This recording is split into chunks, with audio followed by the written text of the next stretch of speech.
यो नेपालको इतिहास सम्बन्धी जानकारी लोकसेवा तथा शिक्षक सेवाको लागि र यो अल एन्ड इनफ भन्ने तरिकाको चाहिँ मैले यो राखिरहेको छु। मैले सुरु गरिहालेँ। नेपालको इतिहास लेख्ने पहिलो व्यक्ति, नेपालको इतिहास लेख्ने पहिलो व्यक्ति विलियम कर्कपेट्रिक। यो पुस्तक चाहिँ 1811 मा लेखिएको an account of the kingdom of Nepal भन्ने पुस्तकको नाम भयो। भने पहिलो नेपाली व्यक्ति चाहिँ पहिलो इतिहास लेख्ने पहिलो नेपाली व्यक्ति चाहिँ अम्बिका प्रसाद उपाध्याय 1979 मा लेखिएको 1979 मा लेखिएको पुस्तकको नाम हो नेपालको इतिहास र रामनगरको इतिहास भन्ने हो। नेपालको इतिहास र रामनगरको इतिहास यो रहेको थियो। नेपाल शब्द उल्लेख भएको पहिलो ग्रन्थ अर्थवेद र पहिलो शिलालेख, नेपाल शब्द उल्लेख भएको पहिलो शिलालेख टिस्टुङको अभिलेख 569 र त्यस्तै गरेर नेपाललाई विषय अर्थात् जिल्लाको रूपमा वर्णन गरिएको ग्रन्थ महाभारतको वन पर्वमा नेपाललाई विषय अर्थात् जिल्लाको रूपमा वर्णन गरिएको थियो। त्यस्तै नेपाली भाषाको पहिलो शिलालेख 1414 मा भाषाको पहिलो शिलालेख 1414 मा राजा पृथ्वी मल्लद्वारा स्थापित दैलेखको शिलालेख भयो। त्यस्तै गरी पौराणिक इतिहास लिच्छवी कालभन्दा पहिलेको इतिहासलाई पौराणिक इतिहास भनिन्छ। लिच्छवी कालभन्दा पहिलेको इतिहासलाई पौराणिक इतिहास भनिन्छ।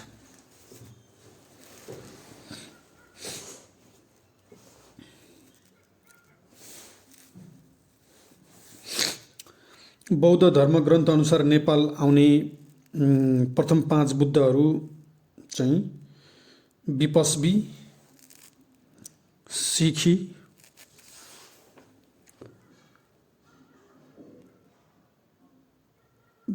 विश्वभू भनेको छैन, मञ्जुश्री, ककुचुछुन्द यिनीहरू चाहिँ बौद्ध धर्म अनुसार चाहिँ आउने 5 बुद्धहरू विपस्वी, सिखी, विश्वभू, मञ्जुश्री र ककुचछुन्द रहेका छन्।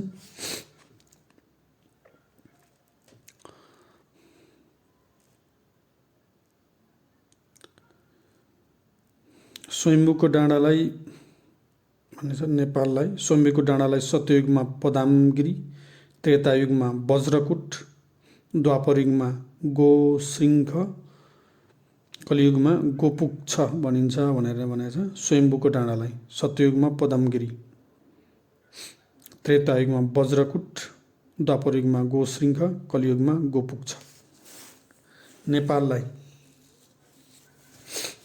नेपाललाई सत्ययुगमा सत्यवती, त्रेतायुगमा तपोवन, द्वापरयुगमा मुक्ति सोपान र कलियुगमा नेपाल हो। त्योभन्दा अगाडि मुक्ति सोपान, त्योभन्दा अगाडि तपोवन, त्योभन्दा अगाडि सत्यवती। सबैभन्दा पहिला के हो त सत्यवती। सत्ययुगमा सत्यवती नै हो। त्रेतामा तपोवन, द्वापरयुगमा मुक्ति सोपान र कलियुगमा नेपाल। सत्ययुगमा सबाट नै उठेको हुन्छ सत्यवती। त्रेतायुगमा त जस्तै तपोवन भयो, त्यहाँबाटै उठेको हुन्छ तपोवन। द्वापरयुगमा मुक्ति सोपान र कलियुगमा नेपाल। कलियुगमा नेपाल थाहा छँदैछ, त्यसकारण यो याद गर्न सजिलो नै भइहाल्छ।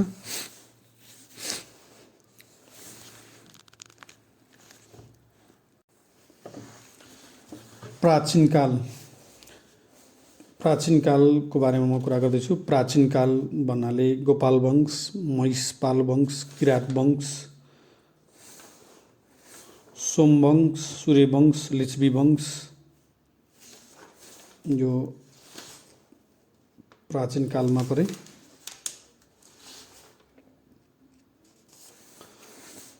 नेपालको इतिहासलाई प्राचीन काल, मध्यकाल र आधुनिक काल गरेर 3 भागमा बाँडिन्छ।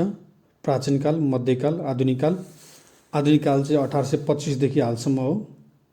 आधुनिक काल 1825 देखि हालसम्म।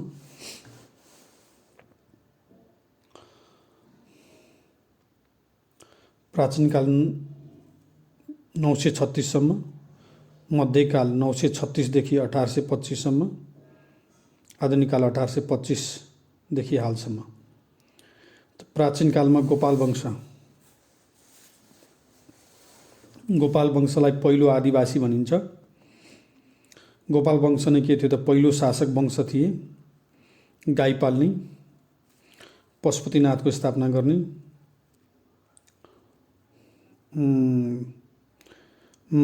गोपाल वंशको राजधानी माता तीर्थ थियो।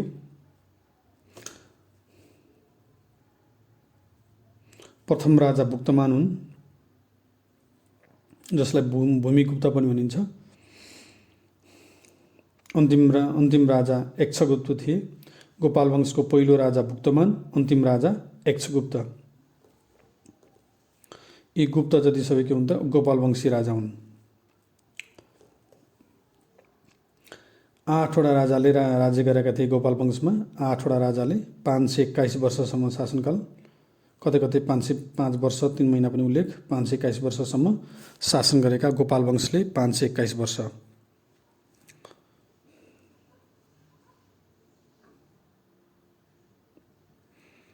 गोपाल वंश पहिलो शासक, 521 वर्षसम्म शासन गरेका। माता तीर्थ राजधानी, पहिलो राजा भुक्तमान, अन्तिम राजा एक्सगुप्त। अर्को रहेको छ महिषपाल वंश। महिषपाल वंशमा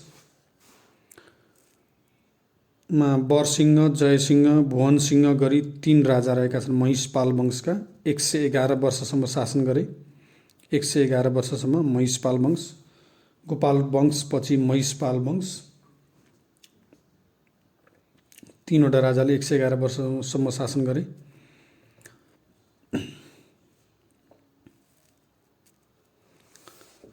त्यस्तै किराँत वंश भनेको हाङ वंश भनिन्छ। हाङ वंश, किराँत वंश, हाङ वंश पनि भनिन्छ।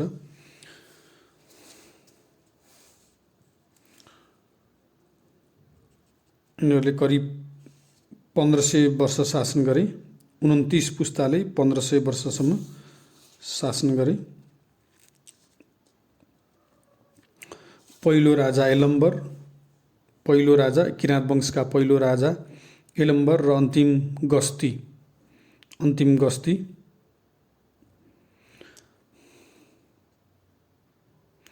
एलम्बरलाई महाभारतमा बर्बरिक भनिएको। इन्द्रजात्रामा ठडाइने लिङ्गको शिर एलम्बरको प्रतीक मानिने। किराँत वंशको राजधानी गोकर्ण थियो।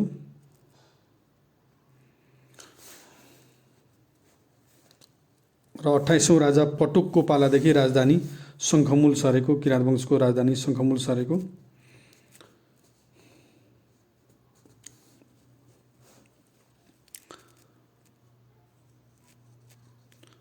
छैठौं राजा हुमतीको पालामा महाभारत युद्ध चलेको। छैठौं राजा हुमतीको पालामा महाभारत युद्ध चलेको। हुमतीका छोरा जितेदास्ती अर्जुनको आज्ञाअनुसार पाण्डव पक्षबाट युद्धमा सहभागी। महाभारतको युद्धमा सहभागी जितेदास्ती।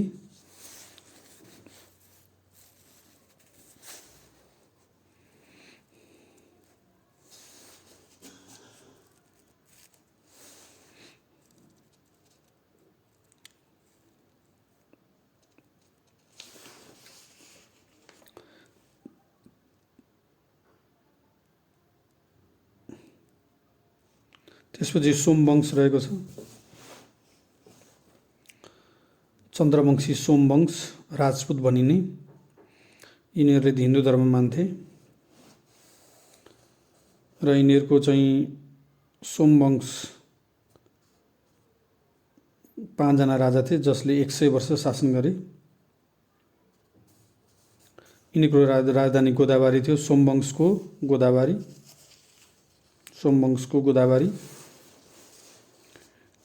गोपाल वंशको गोपाल वंश अर्थात् गाई पाल्ने गाई माता हो, त्यसले माता तीर्थ हो भने राजधानी माता तीर्थ थियो गोपाल वंशको। र महिषपाल वंशको पनि माता तीर्थ नै थियो राजधानी। किराँत वंशको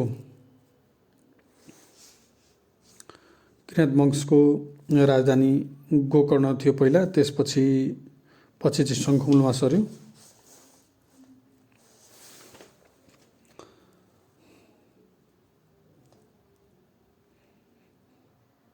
सोमवंशको राजधानी गोदावरी। सोमवंशपछि सूर्यवंशी आए, सूर्यवंशीपछि लिच्छवी वंश आयो। लिच्छवी वंशहरू क्षेत्री थिए।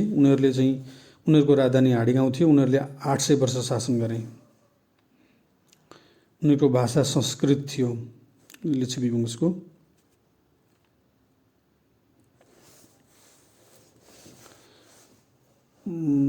लिच्छवी कालमा चाहिँ अन्न उत्पादन हुने जमिनलाई क्षेत्र भनिन्थ्यो। तरकारी फलफुल उत्पादन हुने जमिनलाई बाटिका भनिन्थ्यो। बाँझो पाखो जमिनलाई प्रतिबारी भनिन्थ्यो। र नेपालमा परम्परागत भूमिमाथिको अधिकार पद्धति बारेमा लिच्छवी वंशका कुरा छ। वृत्ताको कुरा चाहिँ लिच्छवी वंशमा आएको थियो। कुनै सरकारी कर्मचारीले बहादुरीपूर्वक र साहसी काम गरे बापत दिइने वृत्ता लिच्छवी कालबाट भएको थियो।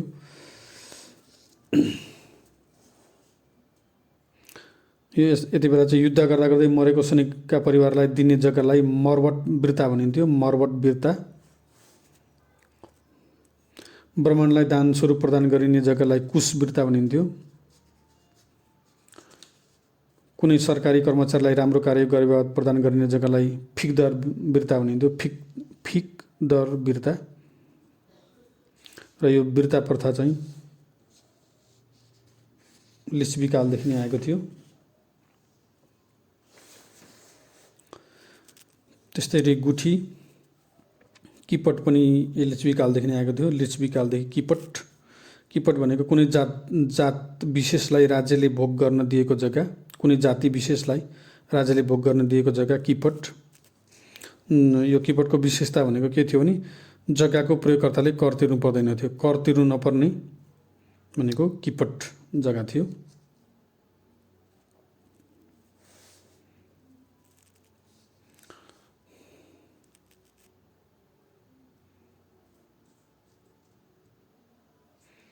अर्को यो बेलामा जो रकम जग्गा भन्ने थियो। रकम जग्गा भनेको कुनै व्यक्तिलाई काम लगाए बापत पैसाको सट्टा जग्गा नै भोग गर्ने अधिकार दिएको जग्गालाई रकम जग्गा भनिन्थ्यो।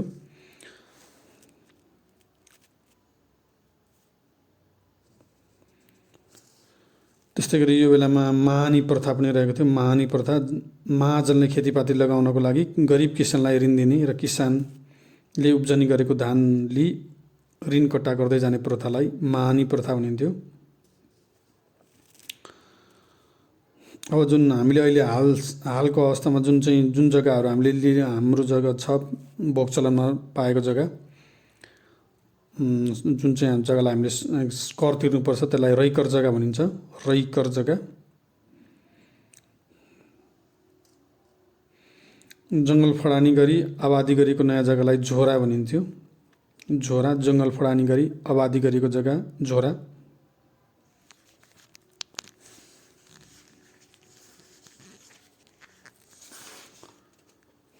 र मानदेवको बारेमा कुरा गरौँ। मानदेव प्रथम ऐतिहासिक प्रमाणिक राजा थिए। मानदेव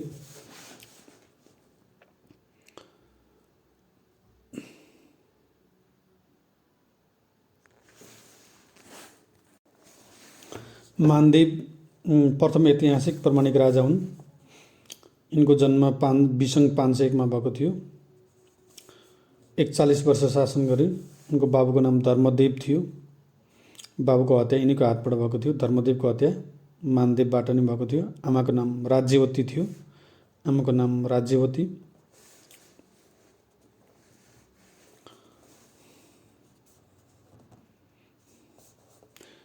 यिनले चाहिँ वैष्णव धर्म मान्थे। वैष्णव धर्म।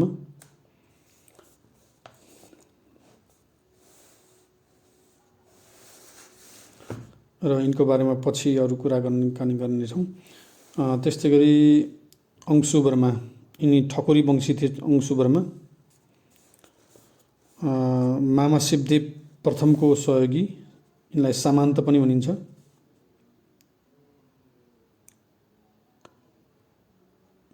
यिनी सामन्त, महासामन्त गरी क्रमशः 4 चरणमा चाहिँ राजा भएका यिनी अंशुवर्मा।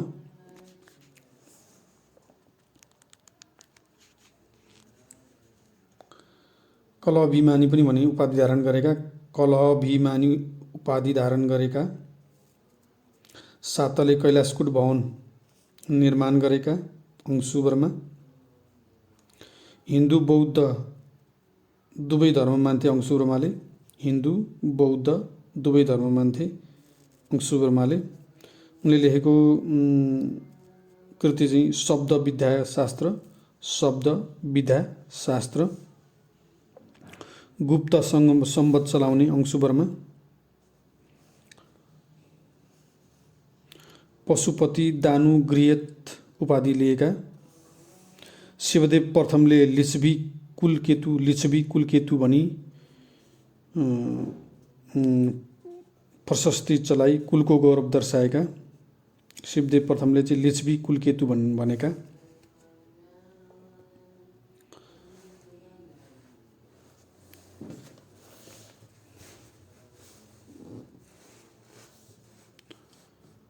अंशुवर्माको पालामा चिनिया यात्री हु वेन साङ र फाइयान नेपाल आएका र अंशुवर्माको समयलाई शिक्षित राजाका अशिक्षित प्रजाको समय भनेका। शिक्षित राजाका अशिक्षित प्रजाको समय अंशुवर्माको पालालाई भनिएको। त्यस्तै गरी भृकुटीको बारेमा, भृकुटीलाई हरित तारा भन्ने, हरित तारा पनि भनिन्छ। र चीन जाँदा चिनुको रूपमा सिलमन्जु नामक बुद्धको मूर्ति लगेकी, सिलमन्जु नामक बुद्धको मूर्ति लगेकी भृकुटीले। तिब्बतका 32औं राजा चोङगोम्पोसँग विवाह भएको। अनि भृकुटीको बाल्यकालको नाम चाहिँ खुकुनी रहेको, खुकुनी, र यिनलाई हरित तारा पनि भनिने।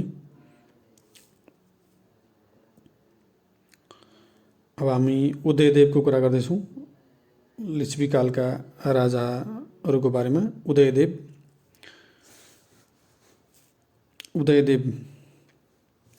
तिब्बतमा शरण लिएका राजा भन्यो भने उदयदेव। पहिलोपल्ट युवराज घोषित भएका राजा उदयदेव। शिवदेव प्रथमका छोरा को हुन् उदयदेव।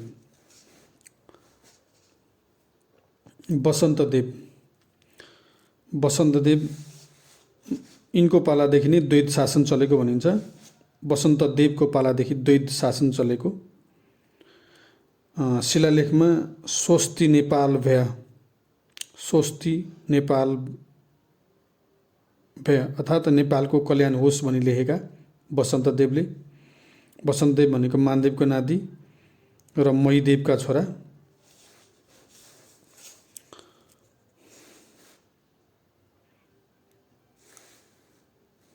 अब नरेन्द्रदेवको बारेमा कुरा गर्दैछु।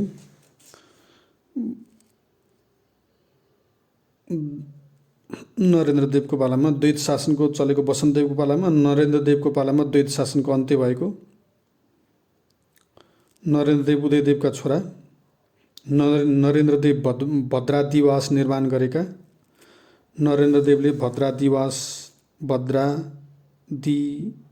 भद्रादिवास निर्माण गरेका।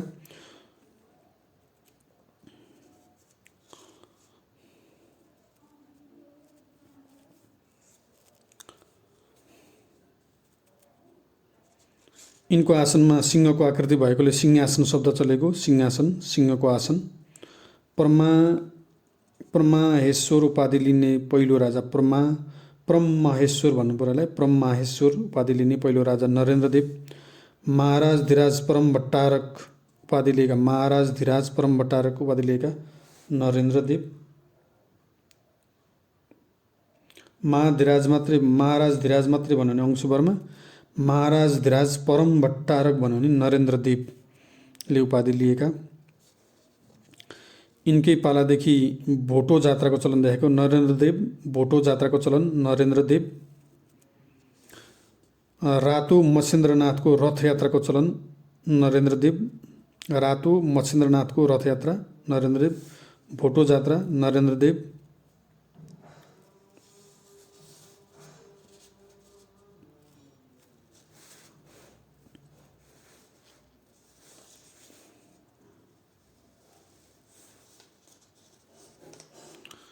त्यसपछि सुसुप्त छ। सुसुप्त अर्का राजाको नाम हो सुसुप्त। पशुपतिको देवल बनाई त्यसमा छाना हाल्ने सुसुप्त। सहर सुन्दर बनाउने सुसुप्त। 4 वर्ण 18 जात प्रचलनमा ल्याएका सुसुप्तले 4 वर्ण 18 जात बनाउने सुसुप्त र यिनलाई आदिपुरुष भनिने सुसुप्त र वर्ण व्यवस्था लागू गरेका सुसुप्त। अब यहाँ लिच्छवी कालका केही मुद्राहरूको बारेमा पशुपति मुद्रा भन्ने थियो। गुणाङ्क भन्ने मुद्रा थियो। गुणाङ्क भन्ने मुद्रा चाहिँ गुण कामदेवले चलाएका। शिवाङ्क भन्ने शिवदेव द्वितीयले चलाएका यी केही मुद्राका नामहरू थिए। शिवदेव तृतीयले चलाएका अरू मुद्राका नाम चाहिँ शिवका, द्रम्ब, गौशिकी रहेका थिए।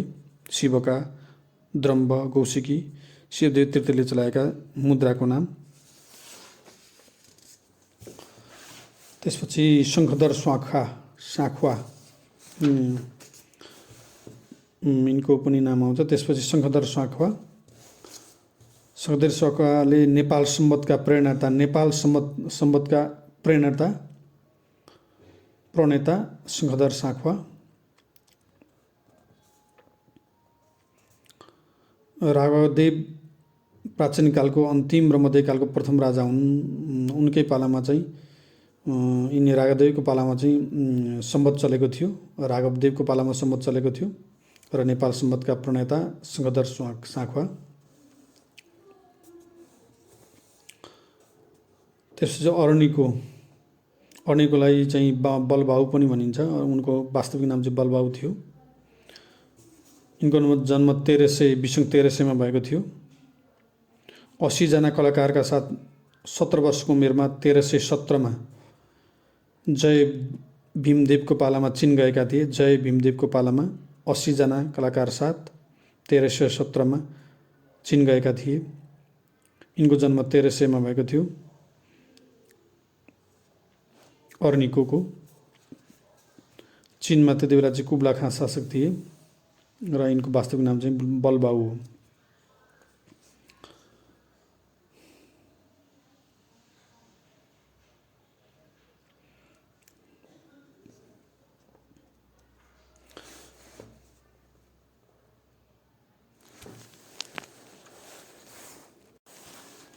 र राष्ट्रिय विभूतिको कुरा गरौँ। 18 जना राष्ट्रिय विभूति घोषणा गरिएको छ। 18 जना राष्ट्रिय विभूतिहरू जनक, सीता, गौतम बुद्ध, अंशुवर्मा, अरनिको, राम शाह, पृथ्वीनारायण शाह, त्रिभुवन, बलभद्र कुँवर, अमरसिंह थापा, भीमसेन थापा, मोतीराम भट्ट, भानुभक्त आचार्य र त्यस्तै गरी शङ्खधर साँखवा, पासाङ लामु शेर्पा, फाल्गुनन्द, भक्ति थापा, जय पृथ्वी बहादुर सिंह। ल्याटेस्ट चाहिँ राष्ट्रिय विभूति चाहिँ जय पृथ्वी बहादुर सिंह। ल्याटेस्ट हामीले चाहिँ शङ्खधर साँखवा, पासाङ लामु शेर्पा, फाल्गुनन्द, भक्ति थापा र जय पृथ्वी बहादुर सिंह। विसङ 2024 मा चाहिँ जुन घोषणा 13 जना एकैचोटि भए त्यसपछि चाहिँ को चाहिँ लिस्ट के छ त शङ्खधर साँखवा, त्यसपछि पासाङ लामु, त्यसपछि फाल्गुनन्द, भक्ति थापा अनि जय पृथ्वी बहादुर सिंह। यिनी चाहिँ 2079 असार 6 मा भएका थिए। 2079 असार 6 मा जय पृथ्वी बहादुर सिंह।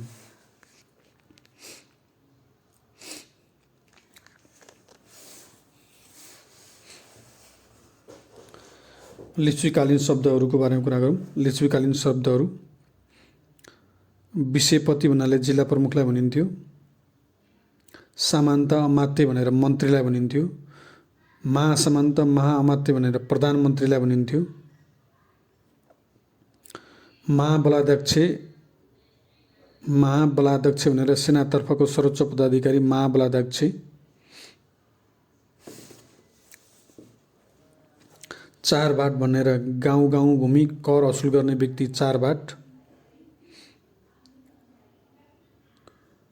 प्रसादीकृत कार्यालय प्रमुख। व्यापारीलाई सार्थ भनिन्थ्यो लिच्छवीकालमा, सार्थ भनेको व्यापारी। महासर्वदण्ड नायक भनेर प्रधान न्यायाधीशलाई भनिन्थ्यो। सर्वदण्ड नायक भनेर न्यायाधीशलाई, प्रधान भनेर गाउँको प्रमुखलाई, सार्थ वा भनेर व्यापारीको नाइके।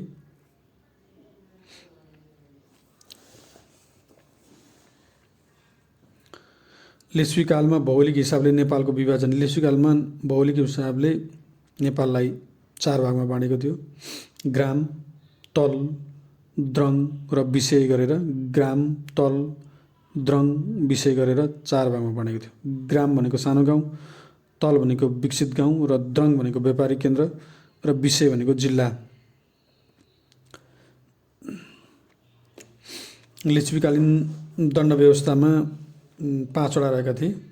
वाग्दण्ड भनेको हप्काउने, दिग्दण्ड भनेको बेइज्जती गर्ने, वधदण्ड भनेको अङ्गभङ्ग गर्ने, धनदण्ड भनेको जरिवाना गर्ने, सर्वस्व हरण गर्ने गरेर 5 वटा रहेका थिए।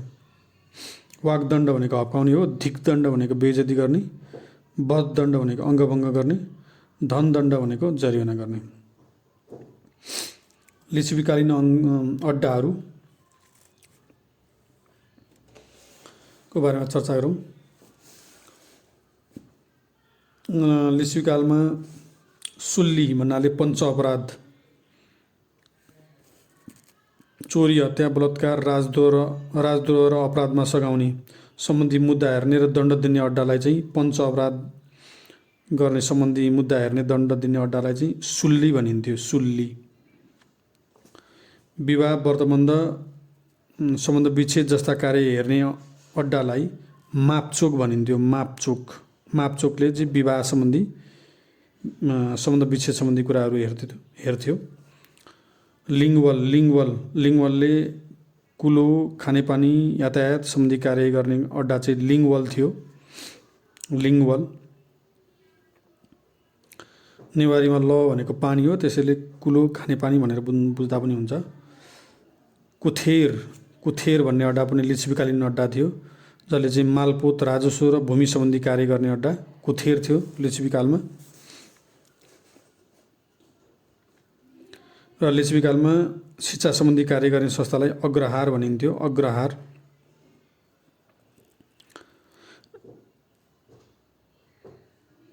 अन्तरासन, परमासन भनेको चाहिँ न्यायिक निर्णय दिनका लागि बस्ने राजासहितको सभालाई अन्तरासन, परमासन भनिन्थ्यो।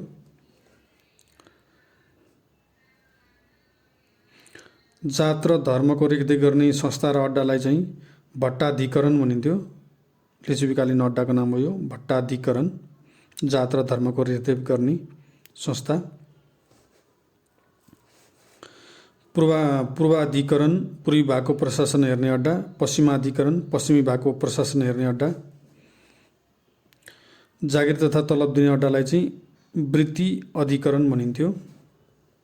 झारा वा श्रमको बन्दोबस्त गर्ने संस्था बिष्टी यो पनि अड्डा भयो।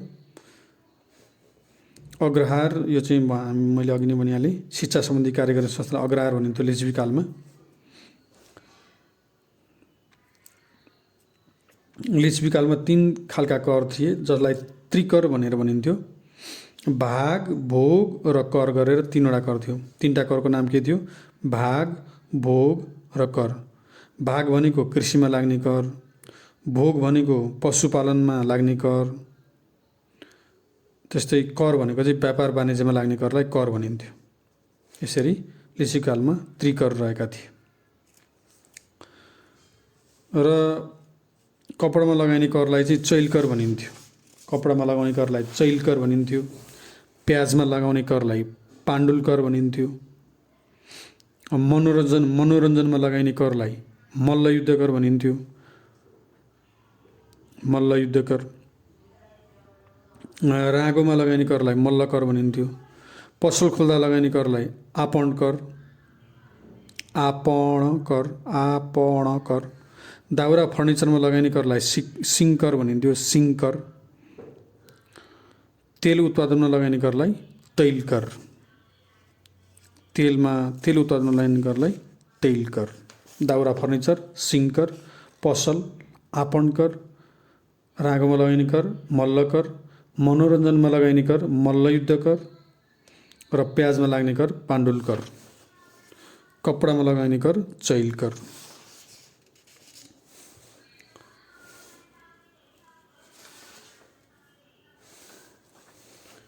त्यसपछि ठकुरी वंशको कुरा छ यहाँ। ठकुरी वंश हिन्दू धर्मावलम्बी थिए। त्यस्तै कर्नाट वंश, डोय सिम्रोनगढ त्रिहुत राज्य पनि भनिने। कर्नाट वंशलाई डोय सिम्रोनगढ त्रिहुत राज्य पनि भनिने।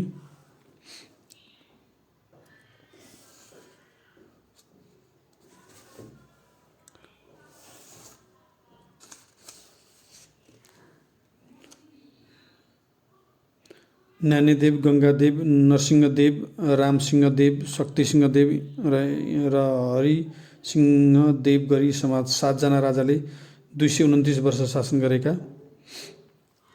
बीचमा एउटा छुटामैले भूपाल सिंहदेव गरेर 229 वर्ष शासन गरेका कर्नाट वंशले।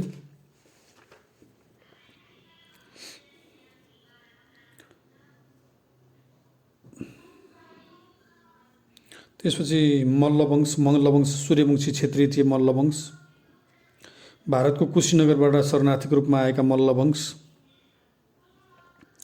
राजतन्त्रात्मक शासन गरेका मल्लवंश। मल्लवंशको राजधानी बादगाउँ। मल्लवंशको प्रथम राजा हरिदेव। मल्लवंशको अन्तिम राजा रञ्जित मल्ल। प्रथम हरिदेव, अन्तिम रञ्जित मल्ल। मल्लवंशको मुख्य पेशा कृषि।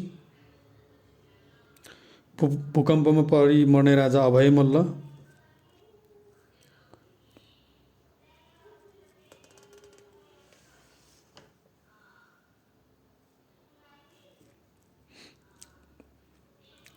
मल्ल उपाधि धारण गर्ने पहिलो राजा हरिदेव मल्ल, जो चाहिँ कुस्ती खेलिरहेको बेला छोरा अभय जन्मेको खबर थाहा पाएर खुसी भई आफ्नो र छोराको नाम पछि मल्ल लेखेका भन्ने कुरा छ। त्यसपछि यक्षमल्लको कुरा छ। यक्षमल्ल एकीकृत नेपालको अन्तिम राजा यक्षमल्ल। एकीकृत नेपालको अन्तिम राजा भनेर यक्षमल्ललाई भनिन्छ। उनलाई नेपाल मण्डलेश्वर पनि भनिन्छ। नेपाल मण्डलेश्वर। पहिलो भट्ट पुजारी स्वामी शेखरानन्द र हालका गणेश भट्ट, जुन चाहिँ पशुपतिमा भट्ट पुजारी राख्ने चलन चलाएका यक्षमल्लले हो। पशुपतिमा भट्ट पुजारी राख्ने चलन चलाएका यक्षमल्ल। यिनलाई नेपाल मण्डलेश्वर पनि भनिने यक्षमल्ललाई।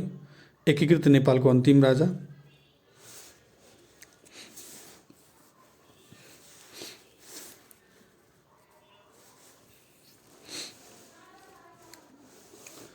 पशुपति मन्दिरबारे यहाँ केही कुरा छ।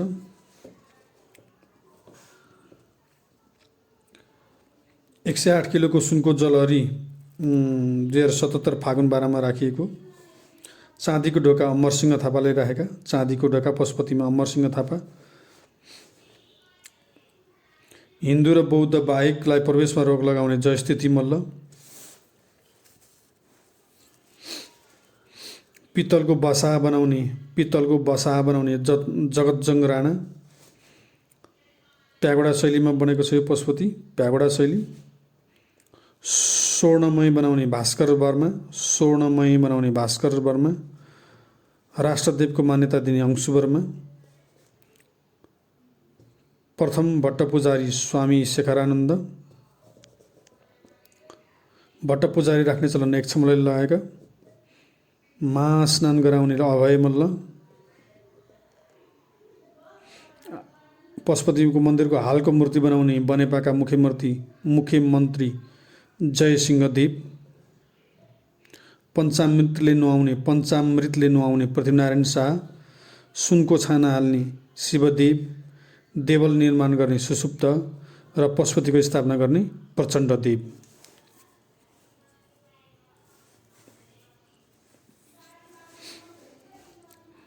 स्थापना गर्ने प्रचण्ड देव। हालको मूर्ति बनाउने भन्यो भने चाहिँ मुख्यमन्त्री जयसिंह देव, बनेपाका मुख्यमन्त्री जयसिंह देव।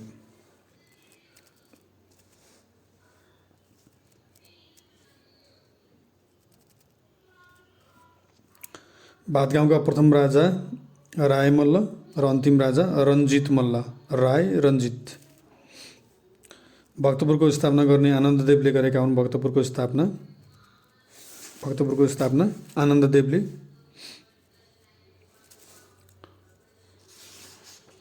र भक्तपुर अर्थात् भातगाउँमा चाहिँ राय मल्लदेखि रञ्जित मल्लसम्म 10 जनाले राज्य गरेका। पाटनका प्रथम राजा रन्नमल्ल, अन्तिम राजा तेज नरसिंह मल्ल। पाटन रन्नमल्ल, तेज नरसिंह मल्ल, रन र तेज पाटनका 20 जनाले राज्य गरेका। कान्तिपुरका चाहिँ जयप्रकाश मल्ल, भक्तपुरका रञ्जित मल्ल र पृथ्वीनारायण शाहका भाइ दलमर्दन शाह पनि पाटनका राजा भएका।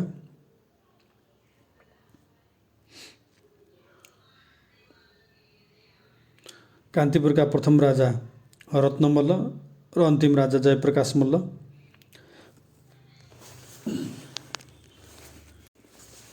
तेह्र जनाले राज्य गरेका कान्तिपुरमा।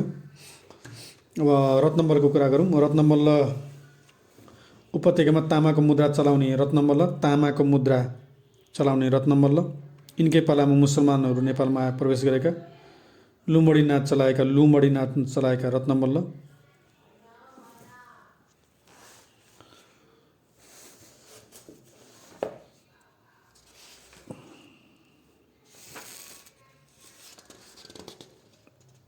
र बाँकी कुरा म अर्को पार्टमा गर्नेछु। अहिलेलाई यति नै।